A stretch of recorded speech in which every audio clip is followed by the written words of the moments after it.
सबैलाई स्वागत छ। आज हामी एउटा यस्तो विषयमा कुरा गर्दैछौं जुन हामी सबैको जीवनको सबैभन्दा महत्त्वपूर्ण हिस्सा हो, तर जसलाई हामी सबैभन्दा धेरै बेवास्ता गर्छौं। त्यो हो समय। र यो बुझ्नको लागि हामी एउटा शक्तिशाली कथाको सहारा लिनेछौं। कहिलेकाहीँ यस्तो लाग्छ, महत्त्वपूर्ण कामहरू पछि सार्ने बानीले हामीलाई अगाडि बढ्नबाट रोकिरहेको छ। यो एउटा यस्तो प्रश्न हो जसको जवाब हामीमध्ये धेरैले आफैभित्र खोजिरहेका हुन्छौं। आजको यो कथा यही साझा समस्याको बारेमा हो। ल सुरु गरौं गौरवको कथाबाट। गौरव एकदमै ट्यालेन्टेड, प्रतिभाशाली युवक हो, तर उसमा एउटा यस्तो नराम्रो बानी छ जसले उसलाई जीवनमा अगाडि बढ्न दिइरहेको छैन। अब हेर्नुस् त, उसको बानी र त्यसले निम्त्याएको परिणाम कस्तो छ। अल्छीपनाले गर्दा पढाइमा पछि पर्यो, काम टार्ने बानीले गर्दा साथीहरू अगाडि बढे, ऊ पछाडि छुट्यो, र समय खेर फाल्दा उसलाई आफै असफल भएको जस्तो महसुस हुन थाल्यो।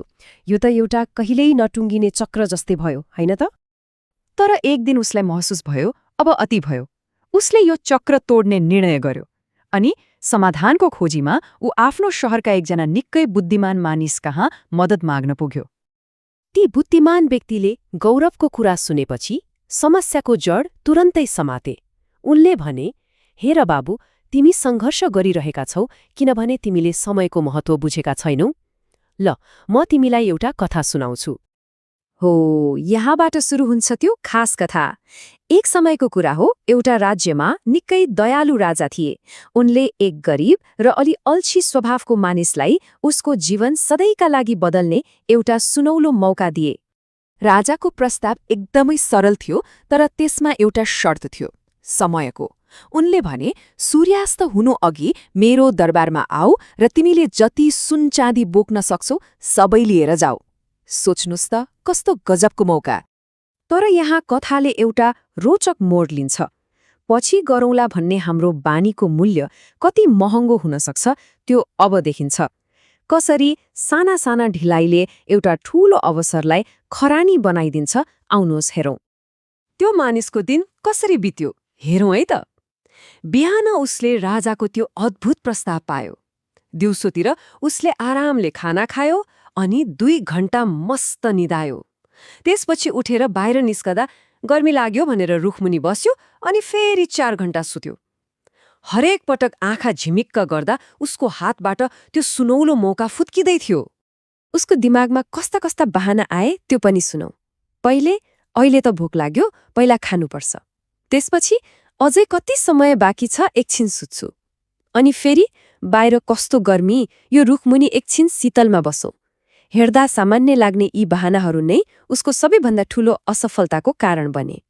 र नतिजा के भयो त? जब ऊ हतार दरबार पुग्यो, तबसम्म सूर्य अस्ताइसकेको थियो। दरबारका ढोकाहरू बन्द भइसकेका थिए। एउटा सानो बानीले, पछि गरौँला भन्ने सोचले उसले त्यो जीवन बदल्ने अवसर सधैँका लागि गुमायो। ल, अब फेरि गौरवको कुरा गरौँ। त्यो बुद्धिमान मानिसले सुनाएको कथाले गौरवको मनमा गहिरो असर गर्यो।